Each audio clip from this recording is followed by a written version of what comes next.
Orang yang memiliki visi yang lebih tinggi pasti akan berusaha dengan lebih keras. Karena itulah prestasinya pasti akan lebih besar.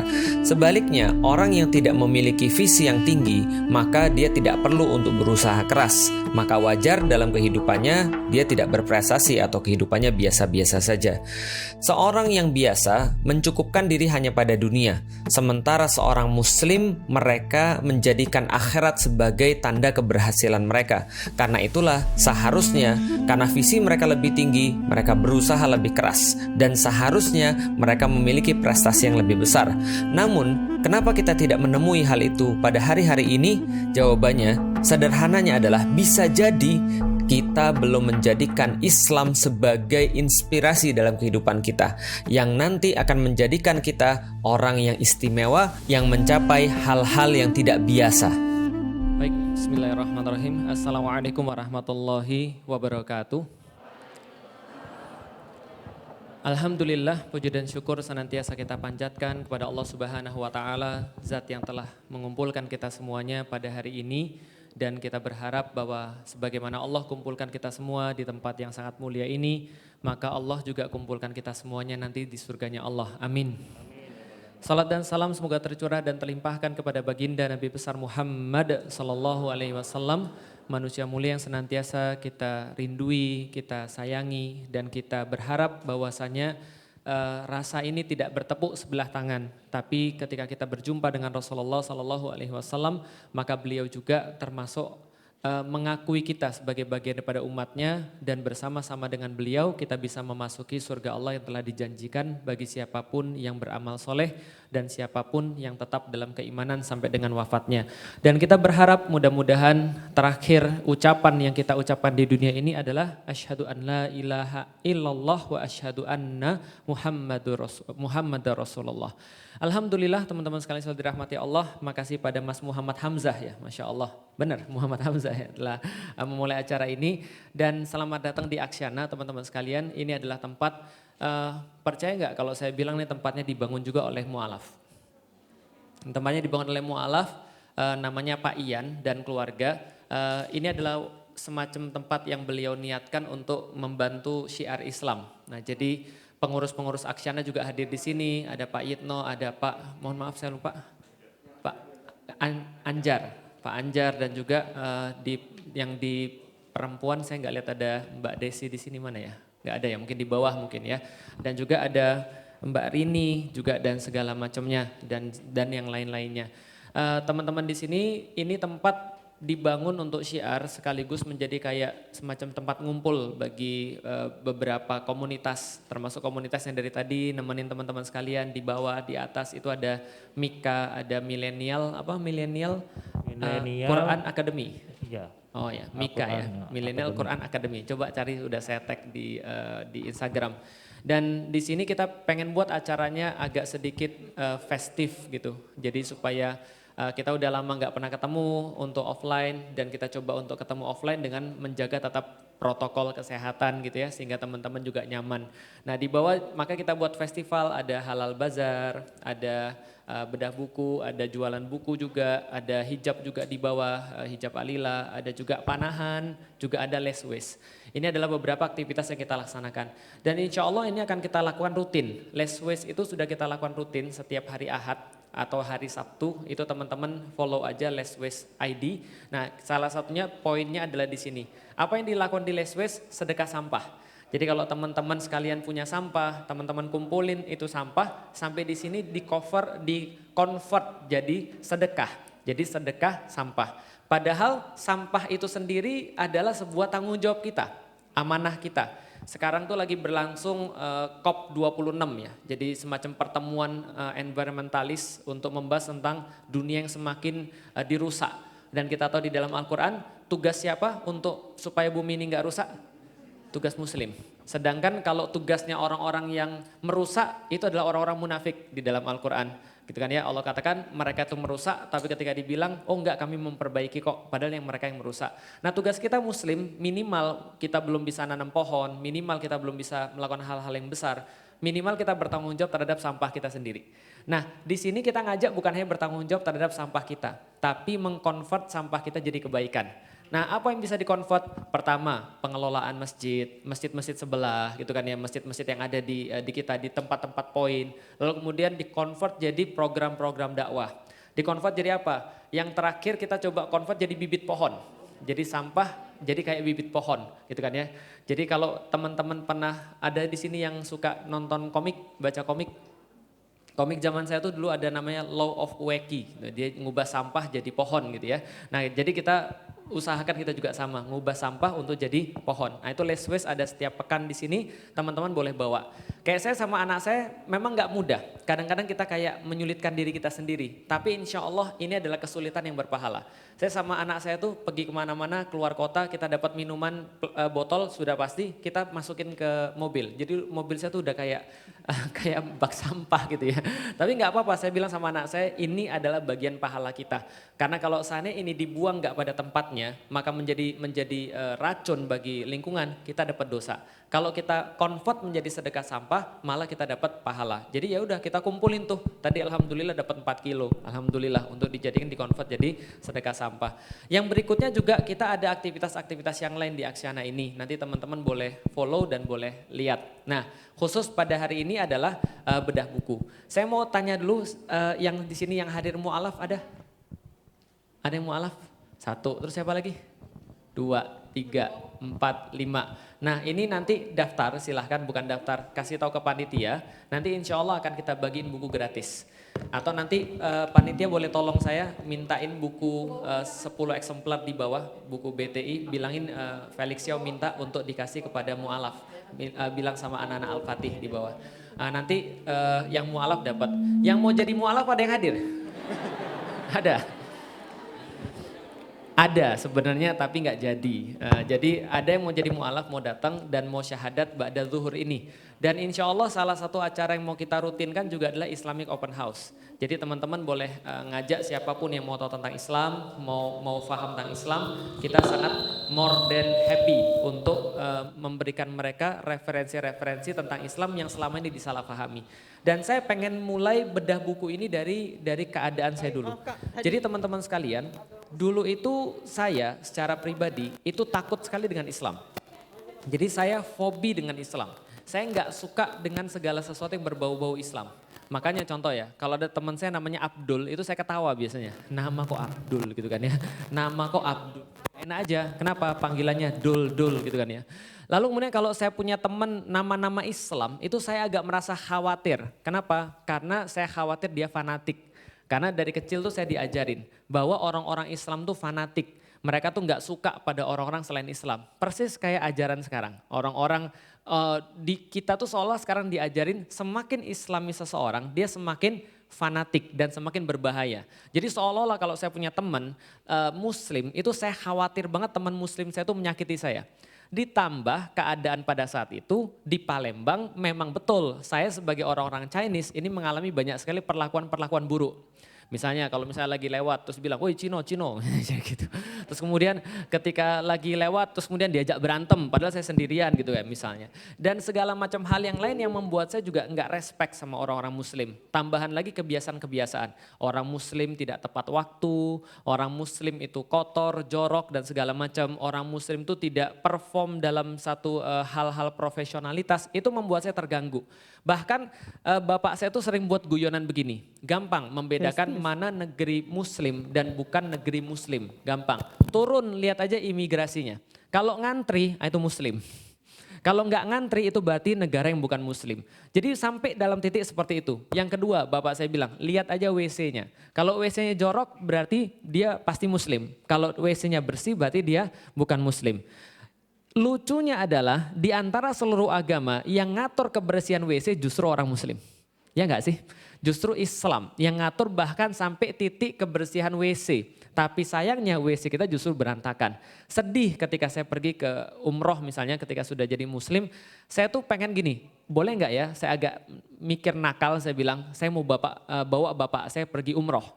Oh, tapi kan Haramain kan orang-orang yang bukan Muslim nggak boleh masuk. Iya, pikiran nakal saya mau bawa bapak saya pergi umroh biar ketika dia lihat Ka'bah, lalu kemudian ngelihat orang-orang di situ tawaf, sa'i, dia akan merasakan apa ya, kayak rasa syahdu gitu kan ya. Lalu kemudian dia mau masuk Islam. Tapi saya bilang nggak jadi deh, lah kenapa? Nanti dia pergi ke WC nggak jadi dia masuk Islam, paham teman sekalian?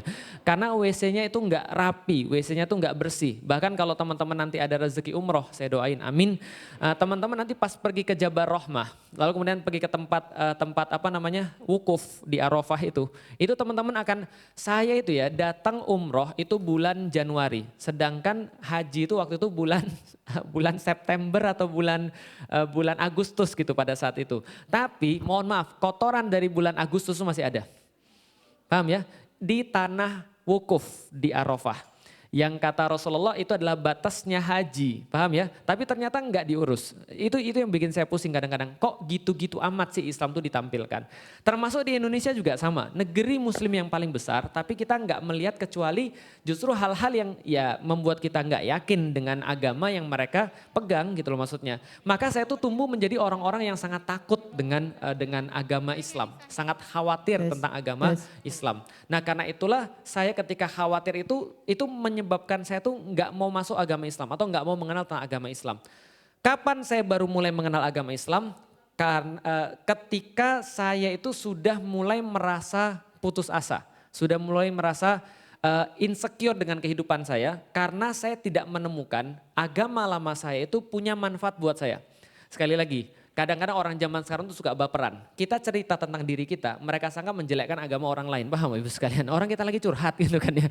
Saya ya entah yang lain saya nggak tahu. Tapi saya merasa bahwa agama saya itu tidak ada manfaatnya bagi diri saya. Dan semakin saya pikirkan tentang agama saya semakin sulit untuk menyesuaikannya dengan logika dan akal saya. Saat itu saya putus asa.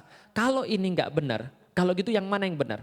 Kalau ini nggak jadi aturan hidup saya, lantas aturan hidup saya jadi seperti apa? Oh yang penting kita baik aja, kata nenek saya begitu.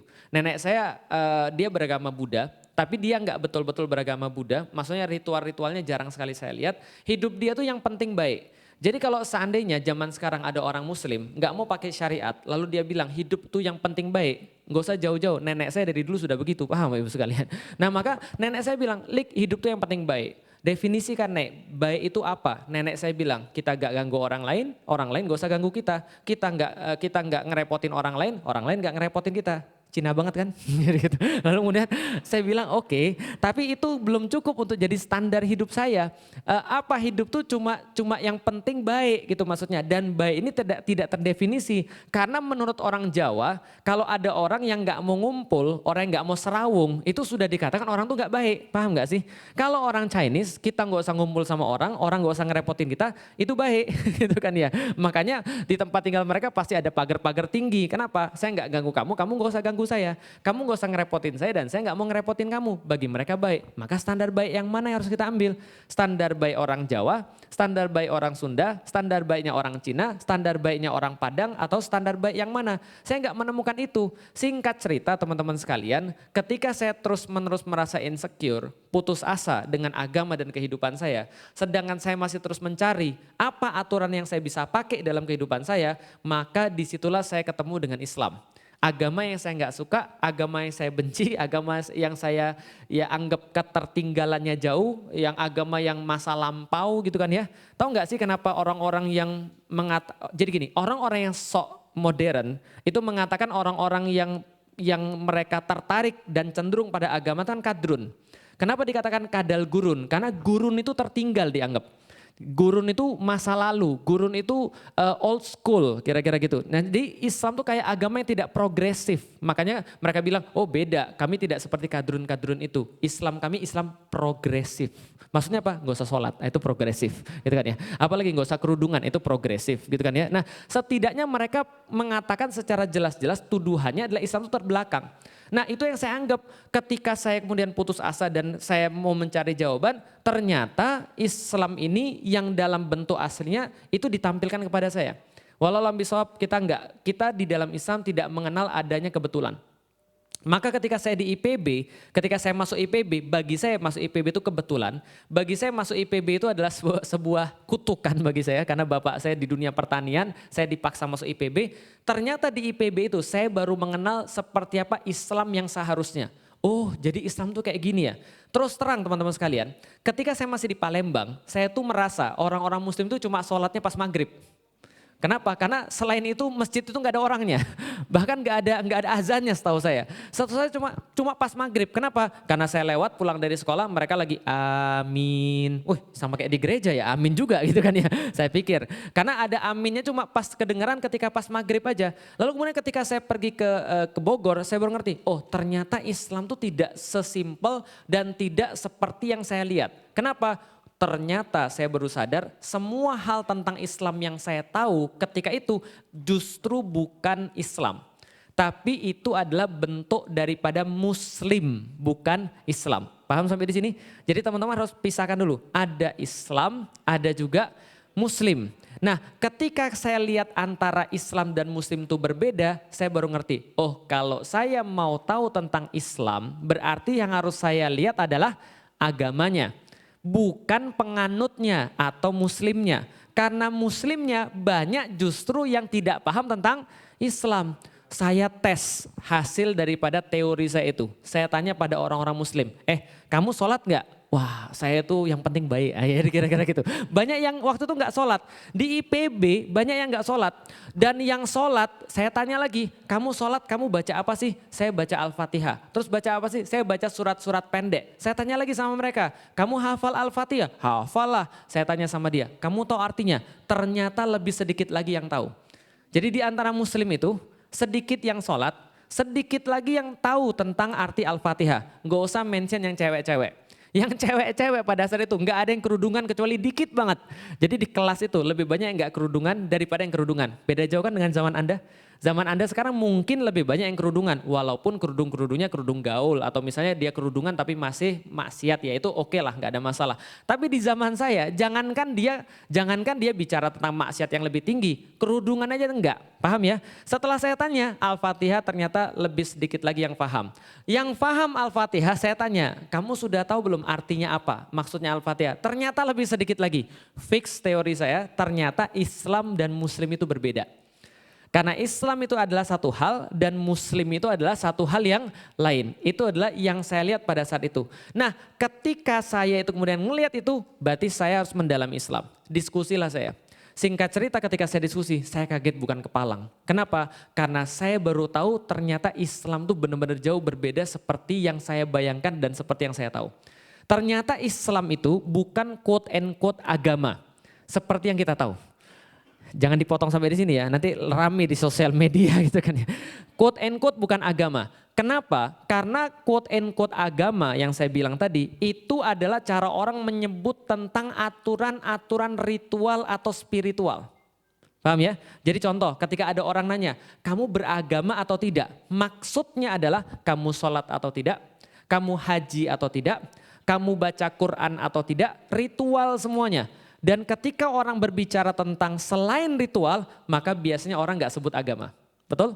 Ternyata Islam itu bukan hanya agama yang dipahami seperti di Indonesia. Seperti ada agama Buddha, agama Hindu, agama Kristen Katolik, agama Kristen Protestan, dan agama Islam. Ada 5 agama, 6 sekarang agama Konghucu misalnya. Nah ternyata bukan hanya agama, tapi Islam adalah sebuah sistem pemikiran yang komprehensif. Jadi Islam itu adalah cara pandang, Islam itu kacamata. Jadi kalau Anda punya kacamata merah, semua itu jadi merah. Kalau kacamata Anda hijau, semua jadi hijau. Kalau kacamata Anda hitam, semua itu jadi hitam. Kok gelap banget ya, ini kayaknya mendung terus, lepas dulu kacamatanya mas. Oh iya baru kelihatan, itu kacamata. Islam adalah way of life. Atau dalam pandangan zaman sekarang disebut dengan ideologi. Paham ya? Jadi kalau orang sebut dengan ideologi, ideologi artinya way of life.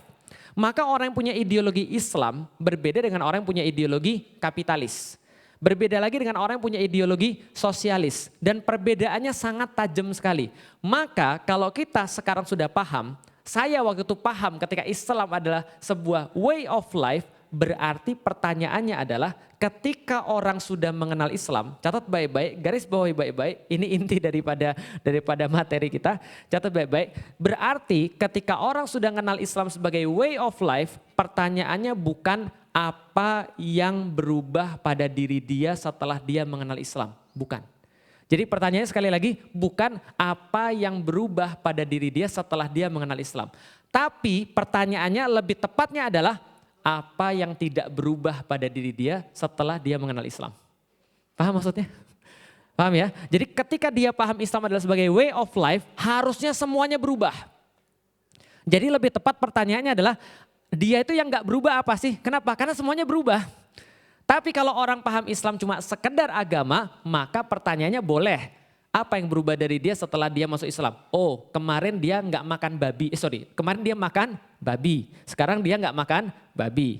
Kemarin dia masih makan anjing. Sekarang dia makannya kodok, sama aja. Makan anjing. Sekarang dia makannya ayam misalnya. Oh, kemarin dia berzina. Sekarang dia tidak berzina misalnya. Karena semuanya dipahami sebagai ritual. Kemarin dia nggak sholat. Sekarang dia sholat. Kemarin dia nggak pernah mandi wajib. Sekarang dia mandi wajib. Itu kalau Islam yang dipahami cuma sekedar ritual. Tapi Islam yang saya maksud, yang saya temukan ketika saya belajar tentang Islam di kuliah. Oh, ternyata Islam ini way of life. Ini yang dimaksud dengan way of life apa? Semua, tidak ada yang tidak diatur oleh Islam. Ngeri kan?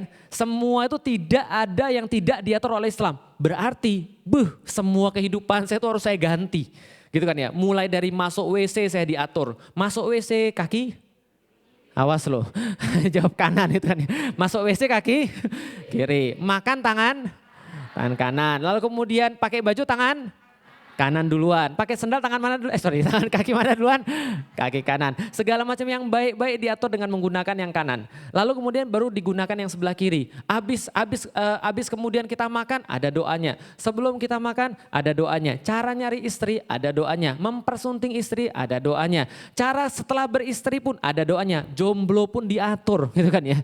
Saking kemudian Islam ini komprehensif. Dia way of life. Yang boleh dimakan, dikasih tahu. Yang nggak boleh dimakan, dikasih tahu. Yang makannya dikit-dikit aja, jangan banyak-banyak, dikasih tahu. Permainannya tadi kita sudah bahas, dikasih tahu.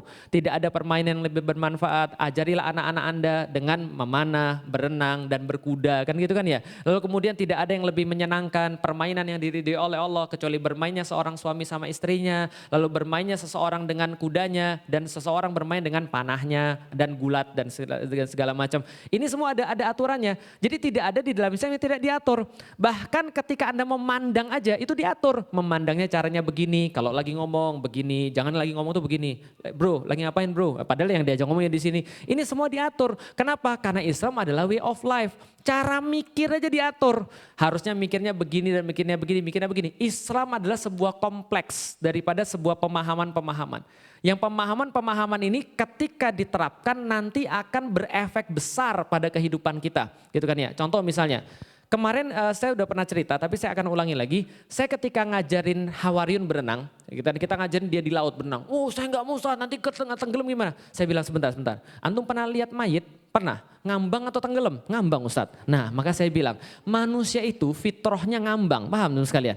Berarti kalau antum di laut tenggelam, pasti ada sesuatu yang antum lakukan sehingga antum tenggelam. Paham? Maksudnya, jadi ada sesuatu yang dilakukan sehingga kita tenggelam. Karena fitrahnya kita ngambang. Nah, maka kalau Anda tenggelam, saya bilang sama Hawariyun, berarti Anda sudah menemukan cara untuk tenggelam. Paham ya? Nah, itu pemahamannya berbeda dengan orang-orang yang memahami bahwa di laut itu kita bisa tenggelam. Salah, di laut itu kita harusnya ngambang. Berarti kalau Anda tenggelam, berarti Anda sudah melakukan sesuatu effort. Buktinya lagi apa? Orang yang sudah biasa berenang, itu lebih susah nyelam atau lebih susah ngambang? Yang sudah biasa berenang, lebih susah ngambang atau lebih susah nyelam? Nyelam lebih susah. Semua orang bisa ngambang, belum tentu semua orang bisa nyelam. Paham ya? Kenapa? Nyelam tuh perlu teknik, paham ya? Jadi kalau Anda sudah biasa tenggelam, jangan-jangan Anda memang ditakdirkan jadi divers itu kan. Untuk tenggelam memang Anda itu kan ya, nyelam ke bawah. Ini pemahaman, contohnya lagi. Kemarin ketika saya belajar tentang kuda. Ketika saya belajar kuda, saya bilang gini, kenapa kuda ini nggak mau lari gitu kan ya. Lalu kemudian coachnya bilang gini, Ustadz kalau kudanya nggak mau lari berarti antum melakukan sesuatu sehingga kuda tuh nggak mau lari. Saya juga, bener juga ya, kenapa? Fitrahnya kuda itu duduk atau lari? Fitrahnya kuda tuh lari. Anda tuh nggak ngapa-ngapain dia tuh lari sendiri, paham gak sih kira-kira? Berarti kalau dia nggak lari, Anda naikin, berarti ada sesuatu. Apakah Anda kurang amal gitu kan ya? Apakah Anda kurang sedekah? Wallahualam bishawab. Yang jelas Anda lakukan sesuatu sehingga dia tuh nggak lari. Sama kayak Islam. Islam itu ketika kita pahami sebuah fitrahnya, Islam itu fitrahnya ngubah. Islam itu fitrahnya apa? Mengubah orang. Islam tuh fitrahnya apa? Naikin orang ke posisi yang paling tinggi. Islam tuh fitrahnya apa? Memuliakan orang. Artinya teman-teman sekalian yang insya Allah dirahmati Allah. Kalau antum berislam, sampai sekarang udah berapa tahun saya nggak tahu, lalu antum nggak jadi istimewa, selamat. Antum sudah menemukan cara menghambat diri sendiri. Paham sekalian? Karena Islam tuh kalau diikutin aja, Anda nggak perlu effort ya. Anda nggak perlu effort. Islam tuh diikutin aja, Anda jadi tinggi. Anda jadi hebat, Anda jadi luar biasa. Jadi ketika ada orang nanya pada saya, Ustadz gimana sih belajarnya bisa jadi kayak gini? Saya bilang gini, orang tuh ada beberapa tipe. Satu, tipe manusia biasa kayak saya. Dua, tipe orang-orang jenius kayak Ustadz Adi Hidayat, paham ya? Nah itu bukan manusia, jadi nggak usah dihitung gitu kan ya. Nah saya cuma bahas orang yang manusia normal. Manusia normal tuh kayak saya. Artinya saya itu normal, Anda lihat saya tuh kayak istimewa padahal saya tuh normal. Saya tuh no effort loh masuk Islam. Paham gak sih maksud saya? Saya cuma ngikutin aja Islam, udah ikutin aja. Karena Islam fitrahnya itu mengubah. Islam tuh fitrahnya menjadikan seseorang tuh lebih daripada yang lain. Islam tuh secara fitrah menjadikan Anda lebih mulia daripada yang lain. Gimana enggak? Orang lain gak mikirin akhirat, antum disuruh mikirin. Betul gak? Orang lain disuruh gak usah mikirin surga neraka, antum disuruh mikirin. Orang lain aturannya cuma dikit, antum aturannya banyak. Secara fitrah, kalau antum ikutin Islam, antum pasti jadi istimewa. Paham ya? Kenapa? Karena saya sudah mulai. Kalau orang memahami Islam secara benar, yaitu Islam adalah sebagai way of life. Islam bukan sekedar agama. Karena kalau kita sudah berpikir Islam sebagai way of life, maka fitrahnya atau kewajaran daripada way of life dia mengubah. Paham maksud saya? Maka tadi saya bilang kan, kalau dia sudah menjadikan way of life berarti pertanyaannya bukan yang mana yang berubah dari hidup dia. Tapi pertanyaannya adalah yang mana yang gak berubah dalam hidup dia. Orang omongannya sudah berubah, cara pikirnya sudah berubah, yang didengar semuanya berubah, yang dilakukan semuanya berubah, kebiasaannya semuanya berubah. Lantas kehidupannya gimana gak berubah? Gak mungkin. Sekarang saya tanya, sebelum saya masuk Islam, saya bangun jam berapa? Sebelum saya masuk Islam, saya bangun jam berapa? Gak tahu, kira-kira aja bangun jam berapa? Saya bangun jam 6:30. Sebelum saya masuk Islam, atau jam 7 sebelum saya masuk Islam. Setelah saya masuk Islam, saya harus bangun jam berapa? Jam berapa? Oh yang gak seberiman itu saya pas baru masuk Islam. Saya baru masuk Islam itu bangun itu pas azan. Itu pun dibangunin sama orang. Pertanyaannya, saya bangun lebih cepat atau saya bangun lebih lambat daripada the rest of others? Saya bangun lebih cepat atau saya bangun lebih lambat? Lebih cepat. Artinya orang yang bangun lebih cepat itu punya waktu lebih banyak, early birds. Makanya kalau pendaftaran seminar banyak banget yang ditolak masuk di sini karena saya cuma batasin yang masuk itu sekitar masuk kompleksnya sekitar 400 orang. Jadi banyak banget yang kemudian ditolak. Kenapa? Karena mereka nggak duluan. Paham ya? Nah, orang yang daftar seminar aja, orang yang bukan muslim aja paham, early birds itu dapat keistimewaan. Kenapa? Burung yang terbang lebih pagi punya makanan gandum-gandum yang bisa dia pilih. Maksudnya, lah kalau misalnya ada orang muslim sudah bangunnya pagi, lalu kemudian dia tidur lagi, ya itulah tadi early bird tapi tidur lagi, paham sekalian. Jadi tetap aja yang bangunnya telat yang makan duluan. Nah bagaimana mungkin kita bangunnya lebih pagi tapi kita tidak menguasai lebih banyak daripada orang lain. Maka orang tanya, Ustadz kok bisa tahu banyak? Ya saya bangun lebih pagi, setelah subuh saya ngapain? Ya bacalah, gak ada kerjaan kan. Baca buku misalnya, baca apa kayak setelah, terserah lah pokoknya baca apa saja. Karena kita sudah ditakdirkan ketika jadi muslim semuanya berubah. Otomatis bangunnya lebih pagi, lalu kemudian setelah bangun lebih pagi apalagi? Setiap 5 waktu sehari kita harus ngecek hidup kita, perbaiki koneksi lagi, ngecek lagi. Itu kan sholat kan adalah koneksi. Sholat artinya silah, artinya hubungan, koneksi dengan Allah. Kita ngecek lagi koneksi, ibarat tanaman disiram 5 kali sehari. Tapi enggak tanaman juga sih, ya ibaratnya Anda mandi 5 kali sehari. Maka kata Rasulullah, kotoran apa yang tersisa pada orang itu? Enggak ada, dia ngeceknya 5 kali sehari. Apalagi makannya dijaga. Islam itu dari dulu makanannya dijaga. Sampai detik ini baru lagi rame pengaruh makanan bagi kehidupan manusia. Ya kan? Anda follow Zaidul Akbar, Ustadz Zaidul Akbar. Lalu kemudian dia bahas tentang bagaimana fungsi makanan bagi kemudian kehidupan kita. Orang barat baru sekarang tulis buku, Your Food is Your Mood.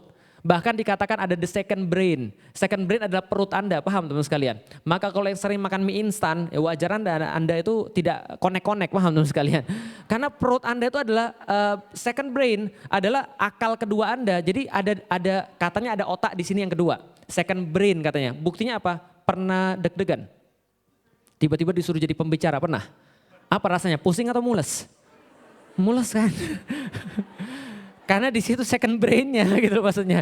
Kalau orang itu lagi pusing, dia pasti mules juga. Nah artinya your food is your mood. Ada second brain, itu penelitian. Ternyata di sini banyak bakteri katanya. Dan bakteri-bakteri itu jumlahnya lebih banyak daripada jumlah manusia di alam semesta ini. Di dalam perut Anda aja. Coba bayangin kalau dia bertasbih bareng-bareng. Alhamdulillah Allah, hari ini Ustadz Felix makannya sayur, Masya Allah. Makannya buah, makannya sehat-sehat. Langsung dia bertasbih. Ya Allah panjangkan hidupnya Felix Xiao. Ya Allah perbaiki keluarganya dan segala macam. Coba kalau untuk makan mie instan, apa yang terjadi? Dia berdoa, ya Allah cepat mati aja orang ini ya Allah gitu kan. Itu salah satu contohnya. Enggak, saya lagi membahas apa yang enggak berubah dalam hidup kita ketika kita sudah menjadi seorang muslim. Maka wajar ketika debat Amr bin As, ketika debat dengan Ja'far bin Abu Thalib, ketika Amr bin As yang belum muslim memprovokasi Raja Najas untuk mengembalikan orang-orang muslim kepada Makkah dan kepada Makkah untuk disiksa.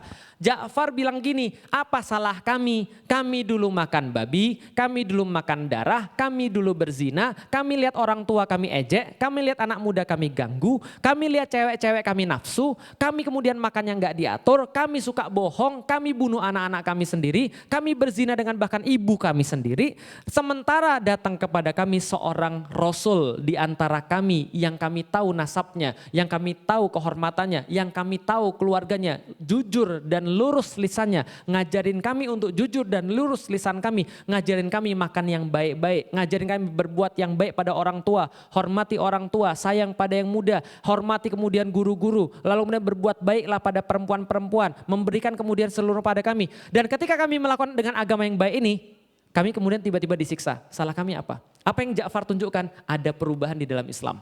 Ada sebuah delta di dalam Islam. Allah sampaikan di dalam Al-Quran. Ketika orang itu sudah mengalami perubahan dengan Islam. Allah katakan wa in kanu min qablu lafi dhalalim mubin. Sebelumnya mereka adalah orang-orang yang sangat parah dalam kehidupan mereka. Tapi menjadi hebat. Antum ingat siapa di antara para sahabat? Sebutin salah satu. Sahabat siapa? Umar. Antum tahu Umar siapa dulunya? Bukan siapa-siapa. Umar itu adalah bagian daripada orang-orang Quraisy. Dia penggembala juga, dia tidak terkenal, dia terkenal tapi tidak terkenal setelah dia masuk Islam. Tapi setelah dia masuk Islam, semuanya berubah. Tiba-tiba dia jadi orang yang pandangannya bagus, diarahkan pikirannya dengan Islam, kekuatannya dimanfaatkan untuk Islam dan seterusnya. Sampai akhirnya orang bicara Umar ini telah memberikan kebaikan besar di dalam Islam. Abu Bakar, Utsman, Ali, Abu Dzar Al-Ghifari, lalu kemudian siapa lagi? Ya semuanya, Sa'ad bin Abi Waqqas, semua itu adalah orang-orang yang diubah oleh Islam. Jadi ingat, apa yang kita bisa simpulkan? Islam punya fitrah. Apa fitrahnya Islam? Mengubah. Berarti kalau ada orang yang masuk Islam, atau dia sudah mempraktekkan Islam, atau dia ngaji Islam, dia nggak berubah. Berarti apa yang kita bisa simpulkan? Berarti Anda sudah berhasil menemukan cara untuk menghambat Islam nggak mengubah Anda. Hebat kan Anda? Coba bayangin. Hatta Abu Sufyan, dedengkotnya kafir Quraisy, berubah nggak sama Islam? Berubah. Berarti kita itu jangan-jangan nggak ngikutin fitrah. Jangan-jangan kita tuh melawan. Jadi enggak berubah setelah di dalam Islam tuh perlu effort. Jadi selama ini kita tuh effort, tapi effortnya menghambat Islam. Bisa dipahami teman-teman sekalian. Nah kalau kita sudah tahu, setelah saya tahu, maka saya memutuskan, saya mau jadi seorang muslim. Ketika saya sudah jadi seorang muslim, maka pikiran saya adalah pertama kali, saya itu sangat mind blowing. Kenapa saya mind blowing? Saya tuh merasa gini, kok bisa ya ada orang Islam tapi dia merasa biasa aja dengan Islam. Kok bisa ya ada orang Islam tapi nggak tertarik dengan Islam? Ya nggak usah di-mention kalau ada orang Islam malah takut dengan Islam. Atau bahkan ngejek Islam sendiri. Ya udahlah kita nggak usah mention orang-orang kayak gitu. Karena dia perlu lebih mengingkari fitrah lagi. Orang jadi biasa aja dalam Islam tuh sudah mengingkari fitrah. Apalagi ngejek di dalam Islam. Ngejek agamanya sendiri. Bilang di dalam Islam nggak ada sholat 5 waktu misalnya. Atau misalnya bilang di dalam Islam syariat tidak perlu diterapkan misalnya. Ya Allah bisawab lah. Berarti kita taruhlah ya udahlah dia manusia jenis yang lain. Tapi yang kita bahas adalah kok bisa manusia biasa ngelihat ini tapi kok merasa biasa aja. Ibaratnya gini saya selalu bilang ada air putih bersih menyehatkan tapi orang-orang milih minum air comberan. Itu yang kemudian saya mikir ini apa-apaan ini. Kenapa orang-orang muslim ini gak ngerti dengan apa yang mereka miliki, apa yang mereka punya yaitu adalah Islam. Akhirnya kemudian saya bilang saya harus berbuat sesuatu. Saya harus berbuat sesuatu. Apa yang saya harus buat? Kasih tahu pada orang muslim bahwa mereka punya sesuatu yang sangat istimewa. Itu yang saya pikirin dari awal. Maka dari awal teman-teman sekalian, saya nggak banyak terlibat dengan komunitas-komunitas mu'alaf. Kenapa? Karena dari awal saya sudah katakan, komunitas mu'alaf itu bagian daripada dakwah saya sebagai seorang muslim, wajib. Tapi yang lebih mengerikan bagi saya bukan masukin orang ke Islam. Masukin orang ke Islam mah gampang. Allah sendiri bilang di dalam Islam, "Idza jaa nasrullahi wal fath wa ra'aitan nasa yadkhuluna fi dinillahi afwaja." Nanti kalau Islam itu sudah tegak, orang-orang berbondong-bondong semuanya masuk Islam. Pertanyaannya adalah siapa yang harus menegakkan Islam? Kalau ini terus berlanjut, kalau yang muslim tidak bisa menampakkan keislamannya secara sempurna, maka justru menghambat orang-orang yang mau masuk Islam. Bahkan yang mau masuk Islam, jangan-jangan keluar lagi. Paham teman sekalian? Saya tuh mikir kayak gini, kalau saya masuk Islam, gara-gara muslim, saya sudah keluar lagi dari Islam. Gimana saya nggak keluar lagi? Sudahlah masuk Islam itu keluar uang atau dapat uang? Keluar uang atau dapat uang? Tapi di fitnahnya nyari uang kan? Di fitnahnya nyari uang, oh masuk Islam bisa jadi kaya dan segala macam. Mohon maaf, bapak saya itu nggak kurang-kurang. Kalau saya mau dapat duit, nggak usah masuk Islam. Justru ketika saya masuk Islam, antum tahu kakak saya tiba-tiba punya penghasilan 15 juta karena dia kerjanya jadi manajer bank. Sementara saya jadi guru yang kerjanya cuma 2 bulan dapat 2 juta. Paham antum? Sementara kemudian bapak saya nawarin kerja, saya nggak mau. Itu kan ya. Kenapa? Karena saya harus membuktikan bahwa saya punya pride dong di dalam Islam. Nah, tapi difitnah, lalu kemudian sudah dakwah Islam, terus tiba-tiba dipersekusi, mendingan keluar lagi daripada Islam kayak gitu kan ya. Nah, itu kan kalau kita pikir, jangan sampai orang-orang yang baru masuk Islam, mereka melihat keislaman tuh nggak bisa ditunjukkan oleh orang muslim. Maka saya pikir target dakwah saya yang paling utama adalah orang-orang muslim. Yang mereka saya bisa tunjukkan kenapa saya itu berada di dalam Islam. Karena itulah saya pikir oke, saya mulai berdakwah. 2002 pas masuk Islam, saya langsung kemudian berdakwah. Ngisi di Stadium General, kemudian ngisi kajian-kajian yang bersifat terbatas, ngisi kajian-kajian dimanapun yang kemudian meminta dan seterusnya. Orang bilang, tapi Ustadz bukannya orang-orang yang mu'alaf tuh harusnya dia belajar Islam dulu, bukan menyampaikan. Gini ceritanya teman-teman sekalian, saya kasih tahu. Dakwah itu nggak cuma satu bentuk. Paham ya? Dakwah itu nggak cuma satu bentuk. Bukan berarti kalau Anda belum jadi syekh, bukan berarti kalau Anda belum hafal Quran, belum berarti ketika Anda tuh nggak hafal hadis atau nggak hafal sama sekali Quran, Anda nggak boleh ngajarin orang. Beda. Ngajak dengan ngajarin itu beda. Ngajar kuliah dan segala macam itu beda banget. Kalau ngajar di kuliah S1 misalnya, terang pasti ada requirement minimal harus S2, minimal harus S3 dan segala macam. Tapi kalau untuk dakwah itu tidak perlu kualifikasi. Paham ya? Dakwah tidak perlu kualifikasi. Mohon maaf, saya itu mau tahu tentang Islam. Langsung kita, jangan ngomong gitu kan ya. Kenapa? Saya belum belajar, saya belajar dulu. Kapan kemudian dakwahnya? Karena dakwah itu ya udah dakwah aja. Yang kita tahu kita sampaikan, yang kita rasa kita sampaikan. Itu dakwah. Maka para sahabat itu dakwah nggak perlu kualifikasi. Ngajar tergantung ngajarnya apa. Kalau ngajarnya ilmu hadis, Anda nggak pernah kuliah ilmu hadis, ya jangan. Jadi paham itu sekalian. Nah itu kemudian dakwah. Saya dakwah mana-mana. Kenapa? Harus saya sampaikan. Ini loh tentang Islam yang saya tahu. Nah ternyata setelah saya lama-lama berdakwah, 2002, 2003, 2004, 2005, saya mikir. Dan sampai sekarang saya masih mikir, setiap hari pikiran saya ketika bangun pagi adalah gimana agar dakwah ini bisa lebih luas, gimana dakwah ini agar bisa lebih cepat, gimana dakwah ini bisa lebih masif, gimana dakwah ini bisa lebih tren. Maka setiap hari saya mikir, 2003, 2004, 2005 setelah nikah saya mikir, kayaknya saya harus nulis sesuatu. Yang dengan tulisan ini saya berharap ketika saya sudah nggak ada, maka tetap ada kemudian yang bisa saya bagikan. Dan waktu itu saya punya anak pertama 2008. Maka saya bilang untuk hadiah buat anak saya azam sama Allah setiap lahir satu anak saya nulis satu buku. Maka 2009 saya mulai nulis buku Beyond the Inspiration dan akhirnya jadilah buku itu tahun 2010. Apa isinya? Isinya adalah segala sesuatu yang cukup untuk buat Anda nggak mikir bahwa Islam itu nggak punya syariat. Segala sesuatu yang cukup untuk buat Anda nggak mikir bahwa seandainya Islam itu bertentangan dengan misalnya contoh Indonesia. Segala sesuatu yang bisa buat Anda jawab tentang apapun yang sekarang ini ada. Tentang Islam itu nggak ada sholat 5 waktu, bahwa Islam itu kemudian nggak ada syariat, bahwa misalnya Islam itu adalah agama yang tidak sempurna dan seterusnya. Semua yang bisa menjawab itu. Kenapa? Karena bagi saya ketika saya dapat Islam, Islam adalah way of life. Yang namanya way of life dimulai dengan pemikiran. Maka beyond the inspiration seperti namanya, inspiration itu artinya hasil daripada berpikir. Di situ bukan ngajarin tentang cara sholat. Di situ bukan ngajarin cara puasa. Di situ bukan ngajarin cara untuk ibadah. Kenapa? Ini poin lagi. Teman-teman sekalian, Indonesia terlalu banyak membahas tentang what and how. Sementara masalah terbesar kita bukan what and how, tapi why. Maka beyond the inspiration itu membahas tentang semua tentang why. Tentang takdir, tentang choice, tentang pilihan hidup manusia, tentang iman, tentang kemudian syariat, kenapa harus kemudian tunduk pada syariat. Jadi gini teman sekalian, teman-teman lihat di Indonesia sekarang banyak sekali orang-orang aneh. Paham ya? Kalau antum mau balas mereka atau mau menanggapi mereka, sekali lagi jangan secara what and how. Contoh ya, Islam tuh gak ada syariat. Oh siapa bilang gak ada syariat? Sudah banyak kemudian kitab-kitab yang ditulis oleh para ulama. Ini semua adalah syariat. Mereka gak mau dengar. Masalah mereka bukan syariat. Mereka gak percaya bahkan bahwa syariat itu datang daripada Allah. Itu masalah mereka. Berarti jawabannya bukan what and how. Tapi jawabannya adalah why. Maka dalam setiap video saya selalu saya bahas tentang why. Kenapa Anda harus taat pada syariat?